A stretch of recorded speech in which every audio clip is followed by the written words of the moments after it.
Hola, buen día, buena noche. Les voy a hablar principalmente de mi libro, de uno de los libros que yo escribí, sobre la filosofía política. El primer tema que vamos a hablar es la geopolítica y su conexión con la política y las relaciones de poder, principalmente porque yo me voy a dedicar a la ciencia política, va a ser mi profesión y realmente yo amo esa profesión. Así que bueno, comencemos. El poder es el núcleo del cual nace toda política exterior, y esta a su vez genera relaciones de poder con el exterior, al igual que los matrimonios para forjar alianzas en la Europa colonial y más tarde en la época moderna, relaciones bilaterales con numerosos embajadores y una línea directa de diálogo entre las diferentes naciones.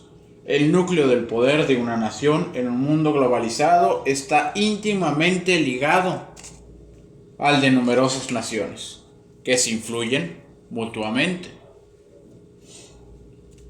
y forman a su vez parte de los innumerables actores. Las relaciones de poder se pueden definir en base al comportamiento subjetivo del ser humano y ser definido en sus arcaicas y casi instintivas formas de relacionarse, en base a complejas jerarquías que definen la estructura de un Estado-nación. Así que bueno, filosofando sobre el origen del pueblo-nación y su raíz primitiva. Los diferentes sistemas políticos son definidos por ideologías. La personalidad del Estado desde mi perspectiva existe y es real, y está definida enteramente por la historia y cultura de una nación. Todas estas personalidades forman parte del imaginario colectivo. A modo de cliché, no es secreto que la personalidad del Estado, como por ejemplo Estados Unidos, donde el orgullo nacional y la soberbia detentada por el propio Estado son la norma general del gentilicio. Al final la ciudadanía es la que termina modelando la personalidad del Estado en todo su esplendor, determinando incluso su comportamiento en materia de política exterior. Dejando de lado lo tradicional, el comportamiento político puede ser explicado por aspectos biológicos y también por aspectos psicológicos. Además, la antropología, pues bueno, es una carrera muy interesante, un tema muy interesante que se dedica a buscar la raíz de los pueblos. Yo digo que sí, es bastante obvio, la evolución nos hizo seres sociales, nos congregamos en tribus, nuestro cerebro se adaptó para la vida en sociedad, simplemente porque la supervivencia es mucho más superior en una sociedad civilizada que en la soledad absoluta de la hostil naturaleza. En medio de la selva o el bosque, con depredadores acechando a cada momento, el ser humano es lo que es gracias a que podemos trabajar en conjunto para sobresalir como especie. Entre varios cerebros piensan mejor. Hemos sido capaces de grandes cosas gracias a nuestra capacidad de trabajar en equipo. Dependiendo del territorio, donde la tribu de desarrollo también modela la personalidad del pueblo. En un desierto, por ejemplo, la tribu o pueblo tiende a trabajar en conjunto para sobrevivir en el difícil ambiente del propio desierto, sin agua. El pueblo construye presas o embalses de agua y se vuelve, por ejemplo, un pueblo ganadero, a sabiendas de las sequías que podrían venir, y este tipo de actividades que les ayudan a sobrevivir también moldean la personalidad y la cultura.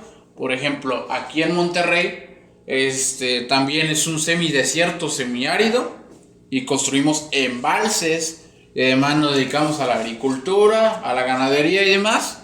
Y esto modeló nuestra cultura, utilizar tipo, no sé, vestirnos tipo vaquero, ya saben, los sombreros, porque en el sol nos llega muy fuerte cuando estamos en el campo y demás. Y bueno, esto moldeó nuestra cultura, por así decirlo. La educación como base del desarrollo político y social de un territorio.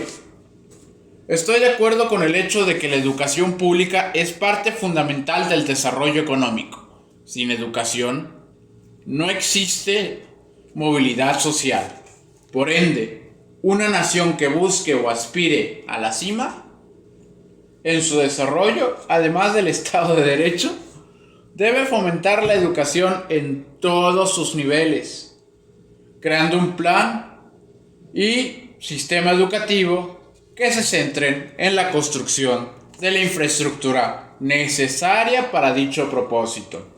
Si se busca fomentar la educación en una nación subdesarrollada, México es una nación subdesarrollada, bueno, no está tan mal, pero sin embargo tampoco está tan bien.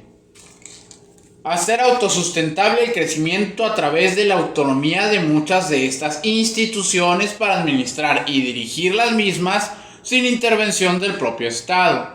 Sin embargo, de igual forma proporcionándole suficientes recursos para hacerla tan pública como sea posible. Por ejemplo, la UANL es una universidad autónoma, no hay intervención del Estado. Sin embargo, ha sido dejada de lado para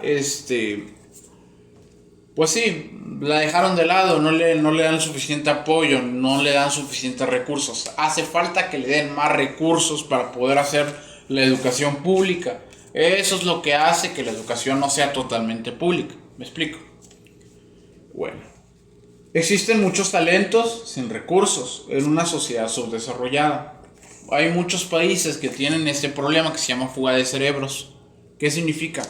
Que por ejemplo, no lo sé, no tienen las suficientes oportunidades y suelen irse a otros países para buscar esas oportunidades.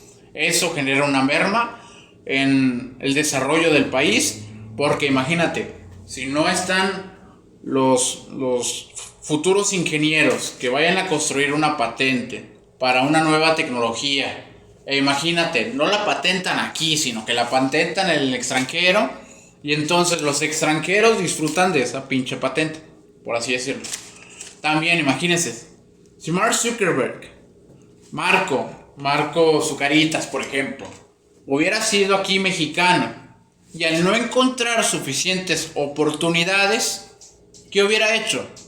Se hubiera ido a otro país y allá en otro país se hubiera encontrado las oportunidades suficientes para poder crear su red social. Algo por el estilo es lo que suele pasar en estas sociedades subdesarrolladas. Fuga de cerebros es exactamente eso. Este tipo de talentos se pueden perder al carecer de recursos para proseguir sus estudios y por ende el apoyo del gobierno a estas instituciones autónomas es fundamental.